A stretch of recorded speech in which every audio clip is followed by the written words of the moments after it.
I'm going to pause.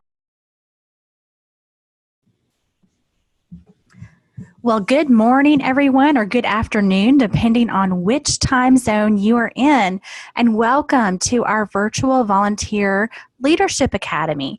We're really excited to start this off in 2020. We have a great speaker lined up for you today. His name is Brian Estevez. Some of you may know him. He has been the 4-H agent in Suwannee County and currently serves as one of the 4-H agents in Escambia County. He's been a 4-H agent for a little over 10 years, and during that time has developed several exciting and award-winning programs.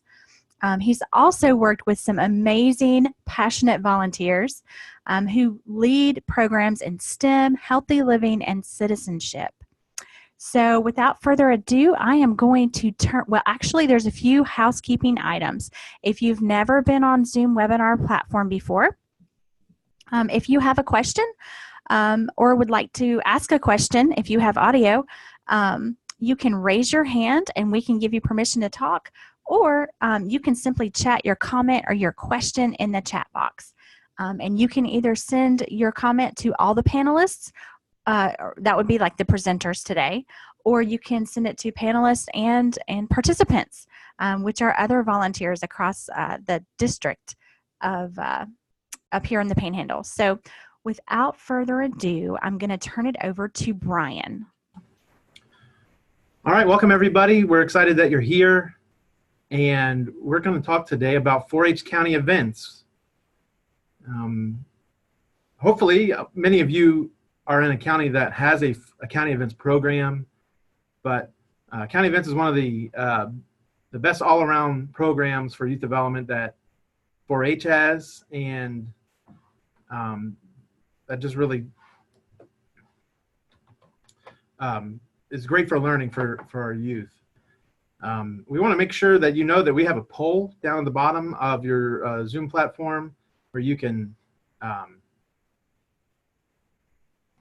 check out. It talks about, did you participate in 4-H county events as a member? Have you never heard of 4-H county events? You've helped with county events in your county, or your youth in your club participate. So check out that poll and answer it, and Heather will stop us here in a little bit and give us some results. So let's start. We're going to talk about how to lead a blue ribbon 4-H county events program. This presentation is going to is there for agents, 4-H agents that may be on the call. It's also for volunteers and for folks that may know nothing about it. So we'll get started. And some of portions of this presentation were adapted from a presentation that Courtney Query from the State 4-H office and Karen Henry from Seminole County did for 4-H agents a couple months ago.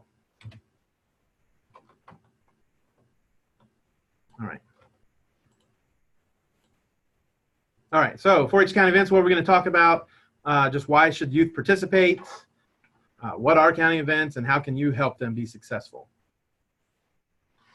So why should youth present with 4-H? Well, I mean, it's like any of our 4-H programs. They learn to express themselves clearly. Communication is one of the pillars of our 4-H programs and what we want to get kids to learn. They have the ability to research the subject for most of these events, organize their ideas in a logical order, develop poise. I mean, that really comes through practice, and we'll talk about that a little bit more. And share their project area. Hopefully our youth are enrolled in a specific project area. Maybe it's beef or sewing or entomology.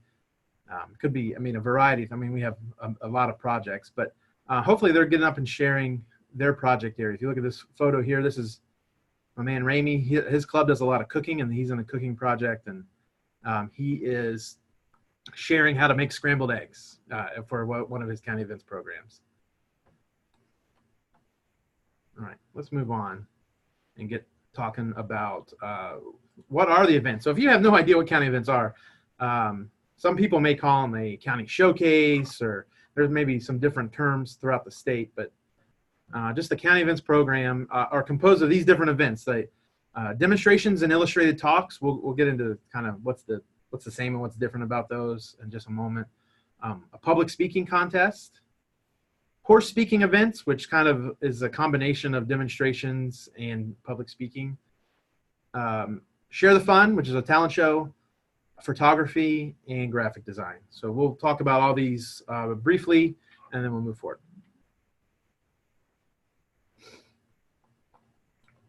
So first thing is 4-H demonstrations and illustrated talks.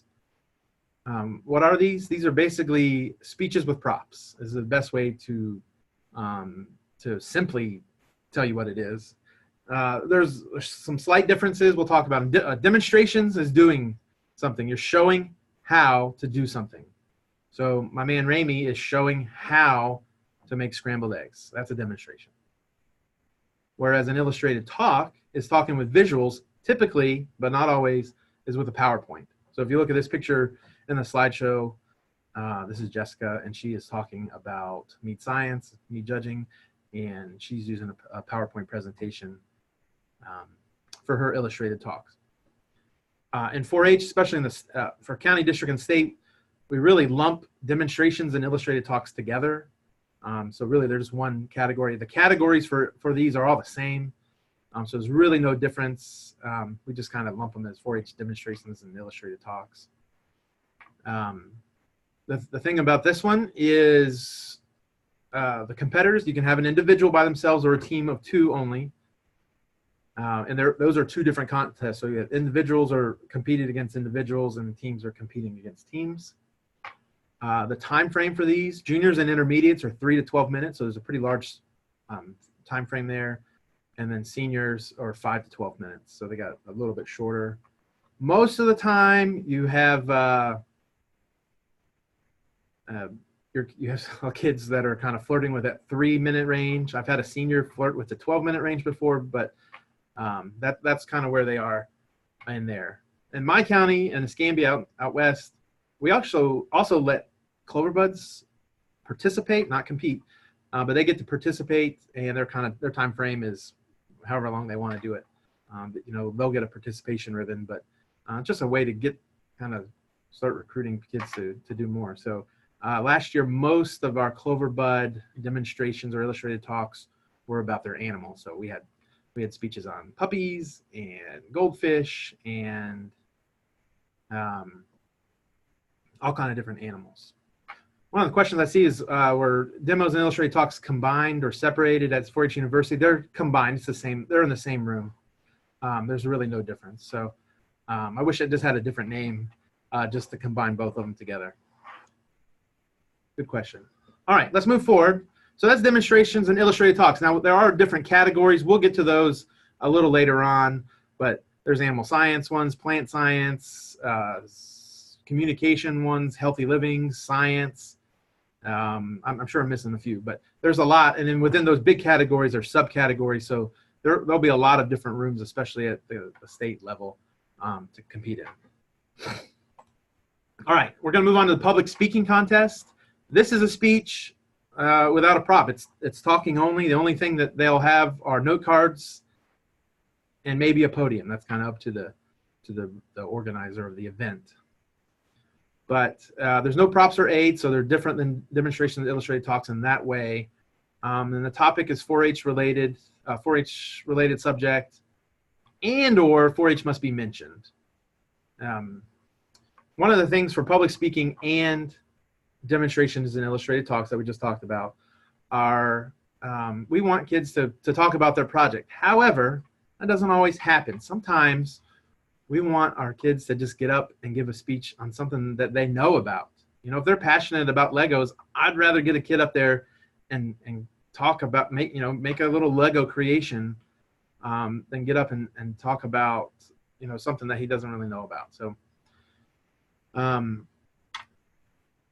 we can relate Legos to 4-H in some way, so we can help them do that. So that's one of the things that we like to do is have kids, do something they're passionate about. Maybe as they get a little older, they're doing speeches in the classroom setting, and maybe we can work with that speech and make it into a 4-H public speech or demonstration illustrated talk. So that's another way, instead of doing double work, the kids already wrote the speech.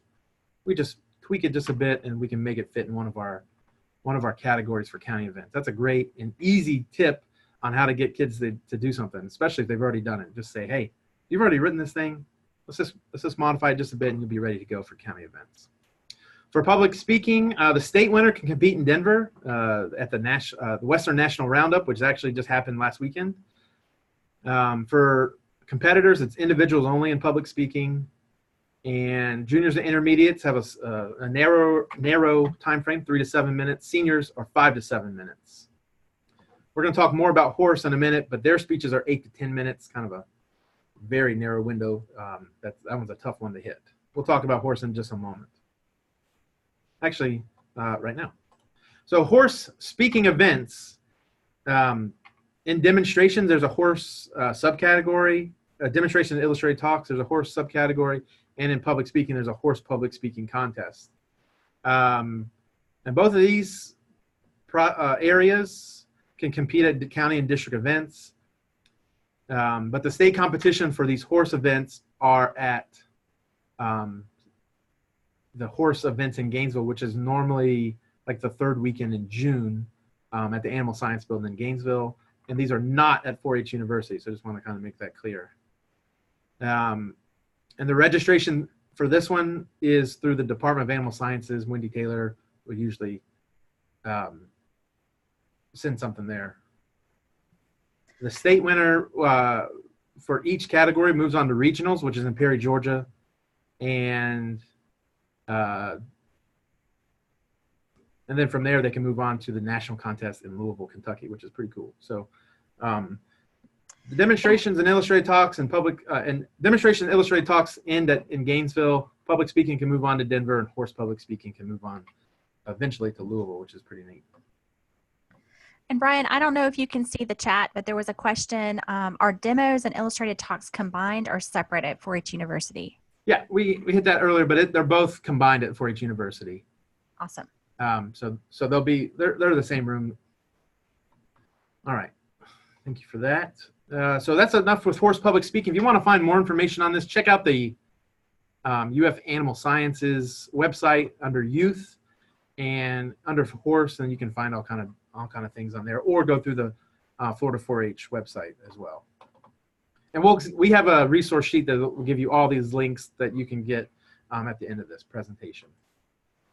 All right, now we're going to move on to Share the Fun. It's a talent show, but really it's just a showcase event for youth. You know, if they're already you know, in the school band and they want to get up and play the French horn, you know, this is an opportunity for them to do it. If you've got a kid that wants to get up and do some breakdancing, I've had that before. Telling jokes, poetry, singing, a skit, you know, especially if they're doing something maybe at church or in a school play. You know, this is an opportunity for kids. This is another avenue to get up. One girl we have does a lot of baton twirling. So it's a 4-H talent show, showcase, you know, a lot of different terms you can use there. What's the advancement here? First and second place for each age category, junior, intermediate, and senior, can move on to district events. And at the district events, we'll have the first place senior will move on to state. And then they'll present their Share the Fun at 4-H University. They have a special night dedicated just for Share the Fun. It's a lot of fun if you've never been. The competitors for this, individuals or teams of up to 5 youth. There's a time limit of only 3 to 5 minutes, so make sure that they work on that. There's different categories. Actually, I can pull them up. 1 second. Share the Fun categories are instrumental, musical instruments, vocal, which is a singing number, dance, that includes dancing, baton, acrobatic routines. The next one's dramatic and novelty, which is skits, stunts, pantomimes, monologues, puppetry, ventriloquism, impersonations. There's kind of a catch-all. Well, and then there's general, which is more of which kind of combines 2 or more of those. And if you have a question, you know, you have a kid that wants to do something, we'll make it fit in one of these classifications. So don't get hung up on the exact specifications there. So they can go on to 4-H University, and that's a lot of fun. And they're, you know, when we get to 4-H University, man, you can really see some extremely talented kids. And I think Alachua County is 1, 2, or 3 years in a row. They've really been rocking at the state level. Good job to them. All right, let's share the fun. Now we're going to do our last two categories. The first one is photography. This is held at county events. There's no district contest, and then the winners from county move straight to state. There's some new rules for the photography contest this year. I'll try to hit those real quick. But photography contest is a great one. The photos have to be done in the last year, so we can't pull out old photos they've had on their phone forever. But the new rules this year are, it used to be. Let me go back. What we used to do in 2019 and before was that all blue ribbon photos at county level went to state. That was great because we had a lot more opportunity for kids to, be competitive at the state level. However, it was becoming a burden on the state office because of so many photos coming in, and they were going through 600 photos. That was something crazy. So the new thing that they've done this year is only the first place junior photo, intermediate photo, and senior photo can advance to state. So only 3 per county. With 67 counties, you can do the math. So that's a new thing this year. I'm interested to see how it works, but I understand the reasoning why, and I think it probably is a good change for the state. The categories, and that says 2019, actually should be 2020, sorry about that, are new in that we used to have 10 categories, and they've condensed them down, and now we only have 5. So the first one is people. The next is flora and fauna, so animals or plants. Next is scenic, still life, and black and white. So they dropped a few. They dropped hat tricks and magic. They dropped 4-H theme. They dropped combined animal and plants. There's one more I'm missing, but architectural elements, they dropped that one as well. So really, architectural elements, you would probably just move into still life. 4-H theme, you'd have to figure one out. And so those are the new ones: plants, flora, fauna, scenic, still life, black and white. Submissions are electronic only, so if you've never done this, everything is done online. They used to be you would print out an 8 by 10 photo and have to mount it on foam board, and it was a mess. We don't do that anymore. It's just electronic. In my county, they just email the kids email me their photos, and we go from there. 5 submissions per youth is the max, so you can do 1 of each category, but that's it. And then they go to state. There's no district contest, and the winners are announced at 4-H University. And 4-H state office has gotten a lot better at getting those out. If you look at this photo here, that's on the screen. This is Hannah from last year. She won in the plant, the fauna category last year, and they actually printed hers out and was on display for everyone to see, which I thought was a pretty neat thing. They also give out juniors and intermediate. They just give out the names. There's a question that says, is it 1 winner per age group per category, or the top photo per age group out of all categories? My understanding is the top photo per age group out of all the categories, Emily. So good question. We can double check that, but that's the way I understood the rules. So one of the things that I like to do, I'll give it a little more in depth here, is that for photography, what I like to do when I get the photos in a week before county events, I have a photography club come and judge these photos. In your counties, different thing, they may be judged different ways, but when I was a young agent and I just started, I had my mother come and judge the photos, and she doesn't know anything about photos. She's a great lady, but doesn't know photos. So I wanted to change that. So I started looking around. I found a photography club, and they were interested. They wanted to do a little service project.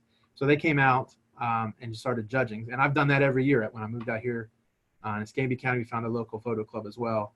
And they come and judge for me. So I have professionals that have a photography eye. They know about the rule of thirds and composition and this, that, and the other. So that's just another tip. Maybe you can look around and find a photography club to come and judge these photos. And what I do is I just throw them in a slideshow, and then we go through it, and they have all their score sheets and whatnot, and then they get judged.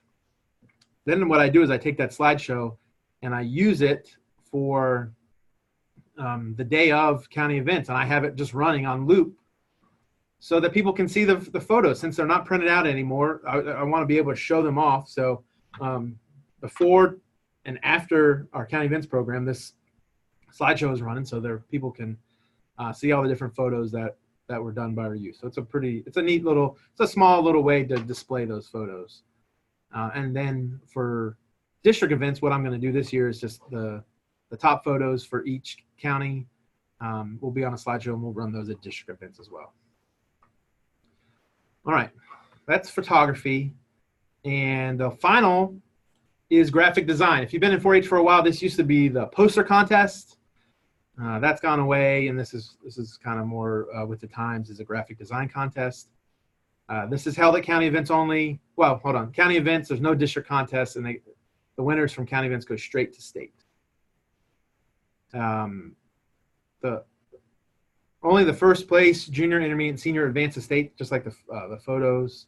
2019 category. Okay, I got the wrong year again, but the categories include brochure, flyer, other, which is kind of a catch-all, PowerPoint presentation. So there's 4 different categories there. 1 submission per youth, so they can't do multiple ones. They just got to pick their best one. And state winners are announced at 4-H University. This is a winner from last year. It's a flyer for Camp Timpucci that one of our intermediates did. Again, this is the same thing. This I do the same thing for county events. Is I put a digital copy of these and a slideshow and run that as well, along with the photos at county events, district events, just so people we can show these off and not just hide them in the office. So so that's graphic design. And I think it's been a cool project. If you look on the Florida 4-H website, there's actually a graphic design handbook. I'm not sure the right word of it, but that Stacey Ellison and Becky Bennett Rucky that put together a couple years ago, and it's very well done. So check that out for graphic design. Next, we just have a graph of contest progression. I'm not going to spend a lot of time here. You'll get this presentation at the end, so you can look at it. But we just pulled these off the website on how far people go from county, how they can go from county to district to state, and then a few of them to national or regional contests.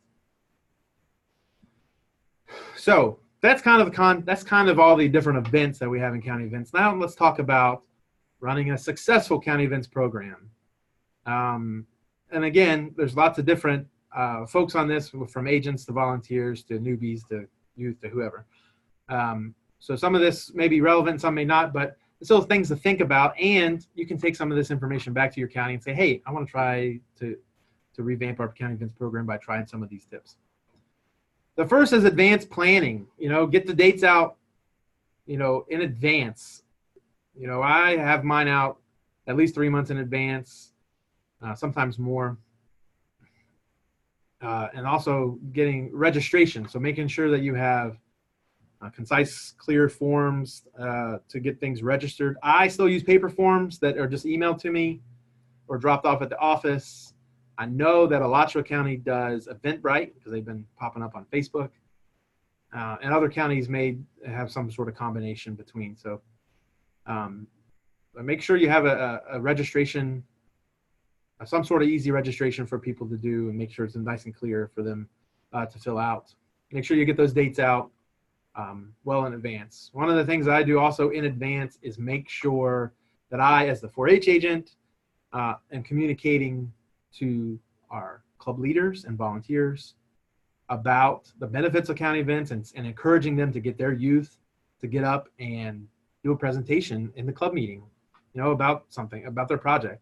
And then they can turn that into a county events presentation.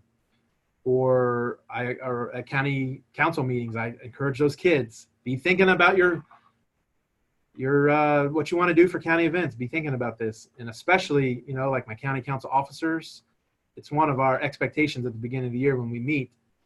You are expected to compete at county events because you are the leaders of this organization. I want you to be able to, I want all these little eyes to be watching you get up and present. And then when I go to club meetings, again, I'm talking about it and saying, especially, we have a club here that meets and they cook all the time. I'm like, we have some hot plates. We'll make sure we have them ready for you. Just come on in and show us how to make something. All right, so that's our advanced planning. Make sure you're talking that through and encouraging, if you're in your club, encouraging them to get up. Maybe at the end of your club meeting, you have, 10 or 20 minutes for kids to get up and present something that they've been doing.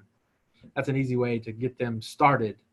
Some kids get real scared and nervous about speaking events. I was one of those. But, in the friendly confines of a club meeting, that's a great way to start it. Next is training materials for volunteers and youth. Doing a workshop, that's what we do. We have a county events workshop one evening where we'll go over a speaking guidebook that we'll give you here in a minute. We'll go through it, which just talks about ways to make a speech and whatnot. But also it goes over kind of what we just did. What are the different events, how you can get started. We also do some small speaking drills and whatnot to get kids just getting up and talking. So that's something that you should think about too, maybe as a club or a county, doing some sort of workshop to excite kids about county events. Training materials. So next is recruiting judges. This is on the 4-H agent end, but club leaders can also help, with people they may know that would make excellent judges. I have a list here. County employees make a good one. 4-H alumni, especially those young alumni that maybe have participated in county events before. Past leaders, so we have some former leaders that aren't taking the full-time club leader responsibility, but they still want to come back and help. So we use our past leaders. Use a photography club like I talked about earlier.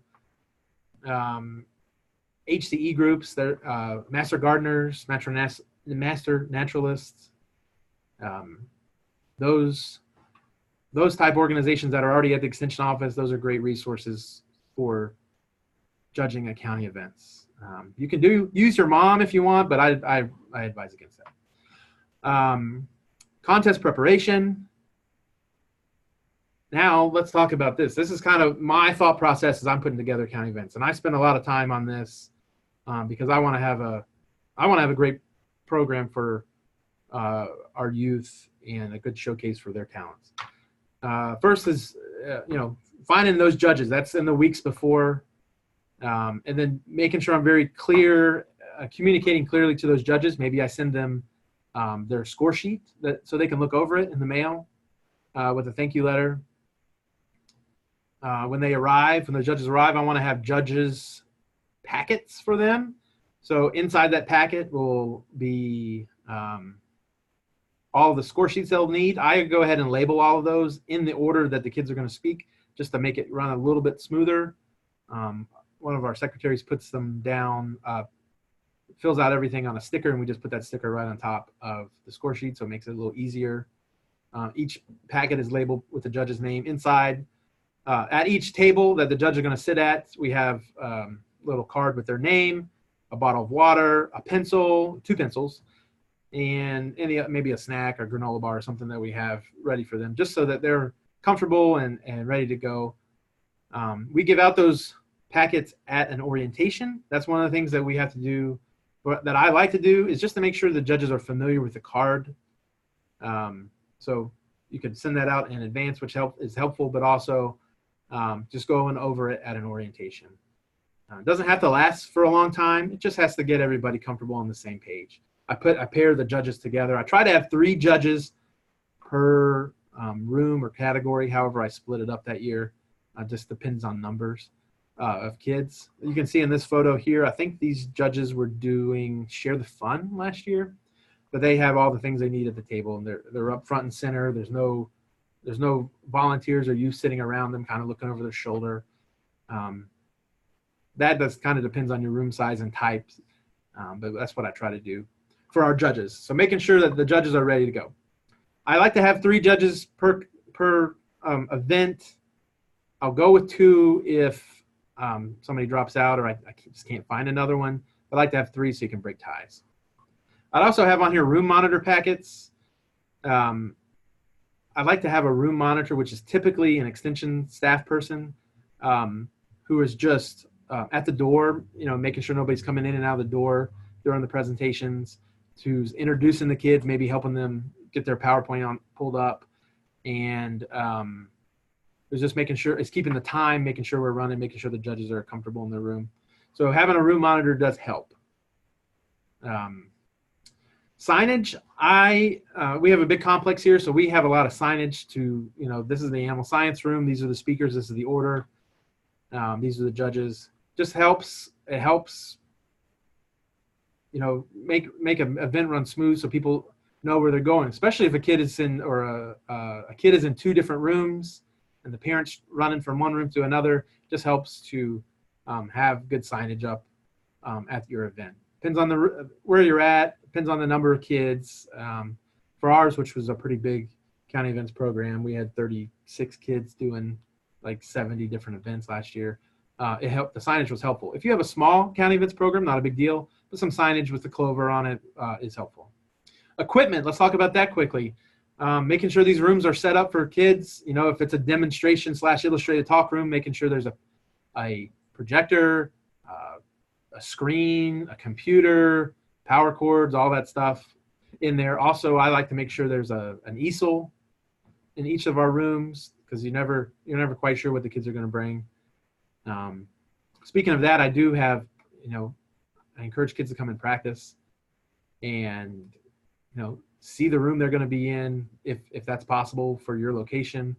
But also, making sure that if they're going to do a food demonstration, that they make sure that there's a hot plate, and not just assume there's one going to be there, that they bring all their equipment and all their food and all their ingredients and everything. Or if they're doing a presentation, make sure that they bring that presentation in at least 2, preferably 3 different forms, on a jump drive, in an email, and on Google Docs, because that's what we've had the most problems with the last couple of years, is people don't bring it in multiple ways. And then we get, if our internet's acting a little funky and we can't get on Google Docs, how are we going to get this presentation? So just a couple of thoughts there for prepping the contest. The last part is awards. Awards are different around the state, I'm sure. What we do is we give flat ribbons for all of our youth that are participating, red, white, blue, green participation ribbons for our clover buds that are doing anything. And then personally, what we do for our winners, or like our first place in each room, which is just an Escambia County thing, not anything else, is we give a medallion just for the top score in each room. Just a small little thing that we do. All right, we're gonna cruise on. We're gonna give you this, which is public speaking resources. This is materials for use. I'm not gonna go over this, but it's got all the links that you'll need. This was put together by Karen and Courtney, and we want to thank them again. But you'll get this in an email, and you can click on all these and get more information about each specific contest. Next, this is the Escambia County 4-H guideline book. I'm going to pass this out because it's something that we use, and it just has all the rules, all the score sheets, all the release forms, everything that you'll need, that these Escambia County volunteers and youth will need to prepare for county events. I'll share this with you. You guys can use it and modify it if you need. It's in a PDF form, but if you want it in a Word document, just shoot me an email. I'll get it to you. Finally, we're going to send you this document, which is the Public Speaking Demonstration and Illustrated Talk Guidebook, which is tips and tricks for planning, preparing, and delivering a 4-H county events presentation. This is just a small handbook that I put together. I got it from some 4-H agents in another state that let me use it with their permission. And it's something I've used for years now to help kids prepare a speech. So we're going to go over it real quick. I'm just going to quickly go over it. But I think it's very useful, especially in a club setting or a workshop setting, to give to kids and to work with them to work through preparing a speech. So let's go through it real quick as we wrap up our county events talk. So the first thing, there's a welcome page, but talking about vocal delivery, the rate, the volume, pronunciation, enunciation, nonverbal communication, all the talking with hands that I'm doing, trying to limit that. personal appearance, what they're going to wear, eye contact, and so anything to help a kid just with the day of presentations. Some say this, don't say that kind of things. One of the things we talk about is for the girls that are presenting, make sure their hair is to the back so it's not distracting to judges, different things like that. All right. Next is this is just for public speaking, but it's a planning worksheet, basically an introduction, body, and conclusion, just like writing an essay or speech or whatever. But it just breaks it down so they can write right in the book and go from there. Next, we talk about practicing your speech, using note cards, and thinking positively. One of the tips in there for note cards is making sure that each note card is numbered. So in case they drop them on the ground during the speech or as they're walking to the podium, they can put them back together quickly and efficiently and not be all confused about what card is what. So that's a tiny trick, but it really is helpful. Talks about timing, practicing your speech in front of a mirror, different things like that. All right. Next, it just says demonstrations, but this is demonstrations, illustrated talks. Where should you start? It's just showing and telling is what we're trying to do. Do I need to use visual aids and equipment? Kind of a little thought process for there. Using a computer presentation. It talks about different tips on your slides, having a theme, or do they invoke interest? Do you have too many words on a presentation? Especially as our younger youth, they know how to do a presentation, so they put one together, and for a lot of times they're a little rough around the edges. So we, as 4-H agent and practice, we have kids come in and practice presenting, and we'll give them some tips and tricks on their presentation to make it a little better, make it more visually appealing to the judges, make it run a little smoother. Maybe we move slides around, whatnot. Making sure the pictures are of high quality. They're not, taken, copyrighted Google images with, watermarks on them. Do they have a clover on the slideshow? That's one of my personal things, making sure the kids have a proper clover on their presentation. Yeah, Heather says using a metal ring on those note cards to keep them together. That's a great tip as well. The next page is just the demonstration planning worksheet, which is similar to the other one. The title, introduction, body, has an attention getter on there. Next slide, conclusion summary, attention lever. Is it appeal for action, a funny quote, something to make the audience remember you by, displaying your finished project. Do I want a clover on every slide or just the first one? I want to make sure there's one on the title slide and on the end slide. In between, it's really up to the kids and their whatever they're talking about. But personally, I want one on the first slide. My name is Brian Estevez. I'm from the Barano Park 4-H Club, and here's my title, and here's a clover. Talks about how many slides to have. This one says a minimum of 6. That's really up to you. I would say 6, but it kind of depends on the presentation that the kids are doing. But things to consider on those slides. Here are the categories. I finally get to them there at the end here. But the main these are for demonstration and illustrated talks. Animal science, civic and leadership, communication and expressive, environmental, family consumer science, workforce prep, healthy lifestyles, plant science, and science and technology. Within those are all the specific subcategories. So at 4-H University, per se, when the seniors are competing, all the seniors that are doing animal industry, which is one of the biggest, will be in the same room presenting all the small animals and pets, all the civic and leadership. Sometimes if the rooms are real small, they'll combine them. There'll still be individual contests in each room, though. So those are all the different categories. And if you look online, under 4-H, under floor4h.org, under events, under demonstrations and illustrated talks, there's a link for the categories. And then under there are like the specific descriptions for each one to kind of help you. Sometimes when a kid does a registration form and they put something in communication and media arts, but really it probably fits better in leisure and performing arts. As an agent, I have the right to change that. But I try to communicate that clearly about why I'm changing it. If there's a problem, we'll work through it. But typically, just try to get these kids to fit, getting the right fit for the right category. I think Heather just sent out the link for the demonstration for these categories. So check that out. It was updated a long time ago, but it's still what we use today. All right, we're going to finish up. Just a couple more slides. Next is just practical hints, what to wear, setting up, you're on, talking about showing enthusiasm, what to do when you make a mistake, because it happens. And I think that's one of the things I like to work with these kids during practice is, I'd like to, when they're presenting, after they've presented a couple times in practice, I have my cell phone go off or something like that just to distract them a little bit to see what's going to happen, in the real thing, because maybe, somebody walks in on accident or whatever the case is. That's just my way to make them a little better, make them a little more well-rounded speakers. On the far side, on the right side, 4-H presentation, helpful hints about your presentation. I do something about posters because every now and again you have a kid with posters. Check it over. Are things large enough? Is the font large enough? Is it easy to use? Is it colorful? Is it easy to read? Is it mentioned 4-H? Does it have that clover? Here's some poster examples if you want to do that. We don't see a lot of posters anymore. And then we added some computer presentation tips on the very bottom as well. Some of this is a little bit redundant, but it's in there several times. Finally, this is the last of this book, the presentation tip sheet.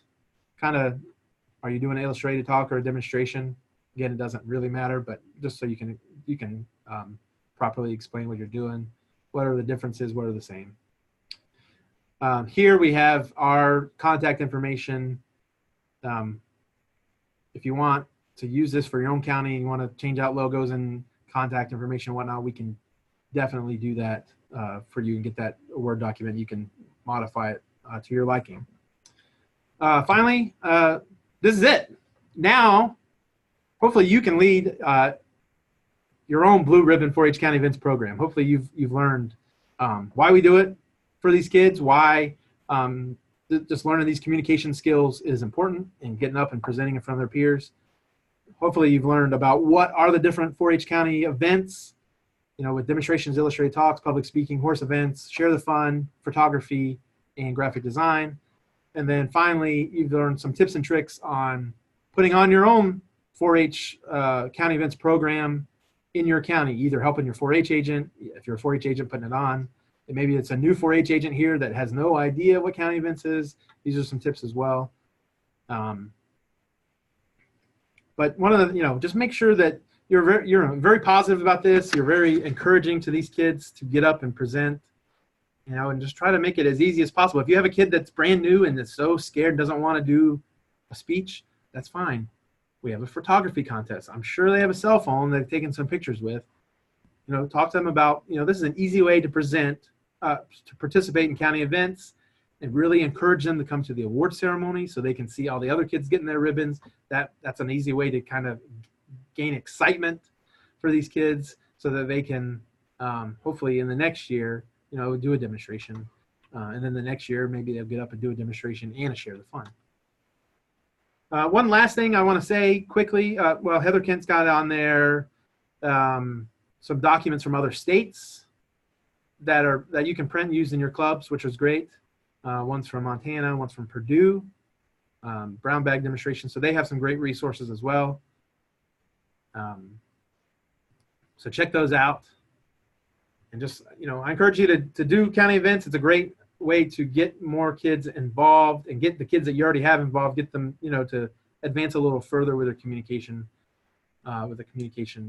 aspect. So with that, I'm going to turn it back over to Heather Kent. If you have any questions, you can put them in the chat. And she'll send out our all these documents and contact information. If you need anything specifically, just shoot me an email. We'll be glad to help.